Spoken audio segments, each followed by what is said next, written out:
Well, we still got just a little bit more time, so I got one more for a short story. All right, let's go. A Macon, Georgia woman is jailed after calling 911 an estimated 150 times. Is that all? How long of a period? Well, let's get into it. All right. There was no emergency when the cops wheeled up to Toshiba L. Smith's Houston Avenue apartment one evening earlier this week. Of all the cars out there, of all the vehicles, Mom and Dad couldn't do better than Toshiba? Well, that's her name, Toshiba. Toshiba? Jesus, talk about hateful parents. Right. God damn. And then why do you think she's Toshiba? First car they ever could afford? Right. Car that they fucked in that made her? I mean, there's got to be a reason why she's named Toshiba, doesn't there? Or not cars. What am I talking about? The computer. It's TVs, right? TV and computer. So they named her after a TV? Yeah. Maybe they were banging to their favorite Jeffersons episode or something. What's her middle name? Samsung? Well, it's L. I'm not really sure what it means. Maybe it's LG. Yeah, Toshiba LG. Right, Smithis. Smithis. Smithis? No, it's Smith. All right. I was trying to put a little dialect on that. Smithis.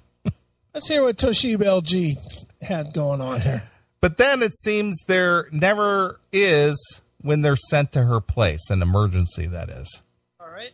Since early June, Smith, 41, has allegedly dialed 911 about 150 times. Since June? Since June. Holy shit. Is that 3 times a day? 3 times a day. Holy smokes. She was arrested Tuesday for improper use of the emergency service. Bibb County Sheriff's deputies have warned Smith before and told her she could be locked up for making false reports.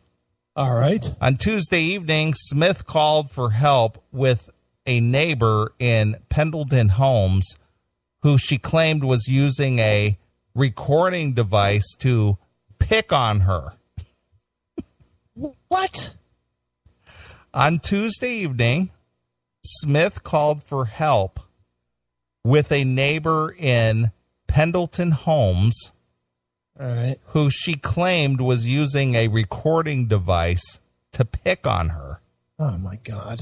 The deputy who answered the call radioed dispatchers who informed him how many times Smith had called 911 in recent months. All right. Deputies have responded to Smith's apartment sometimes back-to-back in one shift.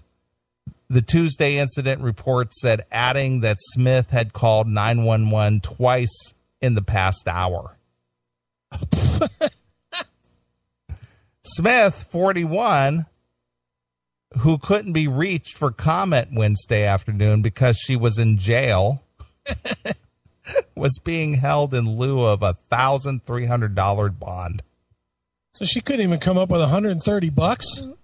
10%, yeah. $130. Good Lord. All right. When the 65-year-old neighbor Smith accused of harassing her answered her door Wednesday, the neighbor said of Smith, "I'm familiar with her real well. She seems real sensible to me to do such a silly stuff." The neighbor, Barbara Parham, has told Smith to stay away from her place there on the northwest edge of the duplex style project. This has to be a mental thing, doesn't it? Of course it is. I mean, this is a retard, right? No. I mean, it's not like a halfway house or something. No, but she's a retard. I don't know that to be the case. On some level, she's retarded. Who knows? Or something's wrong with her brain. Yeah, mentally incapacitated. Where she feels like in fear all the time. Right. All right. Kook. Yep.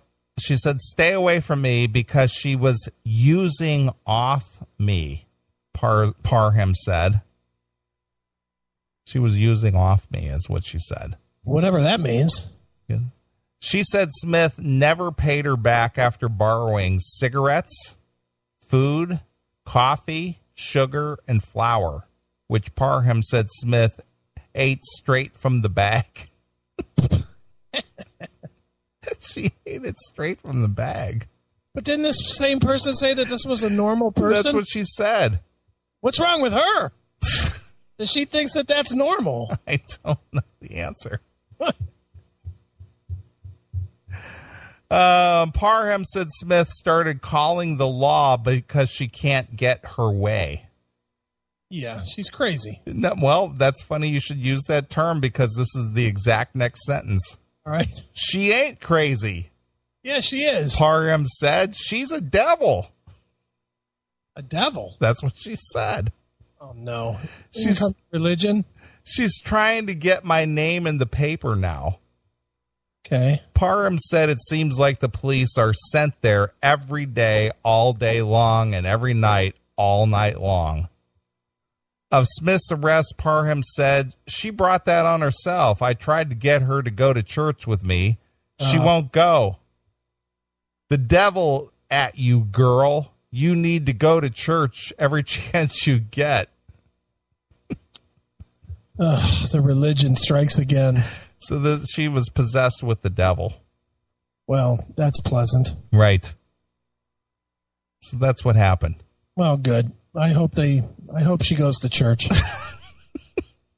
Fucking idiots. I don't know who's more stupid. The one calling 911 all the time or the fucking instigator with the church fetish? I don't know. Jesus Christ. Personally, I just want to jack off in a cup. I want to like block off this whole neighborhood. Right. Not let anybody out. Exactly. Fucking nut jobs in that hood. Good Lord.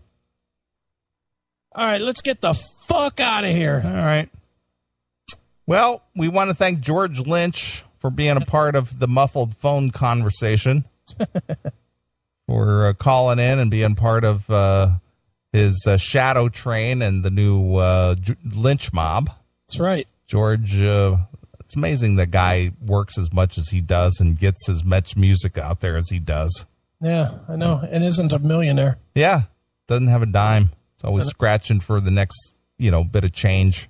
Yep. It's ridiculous. But anyway, Lynch Mob's got a new release out, and George has got a new CD out through a new project just called Shadow Train. Yep. Double CD. It's good stuff. So if you're a George Lynch fan, I think you might want to pick it up. And then, of course, I want to thank all the people who tune into the show and listen every Saturday and participate in the chat room and call in. Good callers tonight. Sure. Enjoyed that. Absolutely. For all the people that complained and bitched and moaned that we were playing faggot music tonight, as it was put in the chat room, next week will be heavier. Alex Skolnick will be with us. Testament. He will talk about Testament, but the project of note right now is the new Metal Allegiance. Remember when we did that interview with them when they were just putting it together? Yeah, absolutely. Well, it's out, and it's great. And he's going to call in to talk about it. Oh, excellent. So we'll have Alex Skolnick on the line next week. All right. Well, Testament, one of my top favorite metal bands ever. So this interview is approved by Neeley. Absolutely. Perfect. All right. Well, let's get out of here. I think I got an appropriate song to end the night with. All right. Is it 6 Feet Under for Tom? Well, we should play some of that. All right. But I'm going to play this song. I'm going to play it for Toshiba. Okay. Being she's from Georgia and all. Right. And she's filled with the devil. Okay. I think the most appropriate song to end with here is something from Jackal, who's also from Georgia. Okay. And I think we should play Just Like a Devil. Perfect. So we're going to get out of here. We're going to leave you with some Jackal. So thanks for everybody hanging out, tuning in, being a part of the show. And we'll be back next Saturday, and we'll do this thing all over again. So this is Neeley along with my very good friend, Gray Zagan. We're gone. Bye, kids.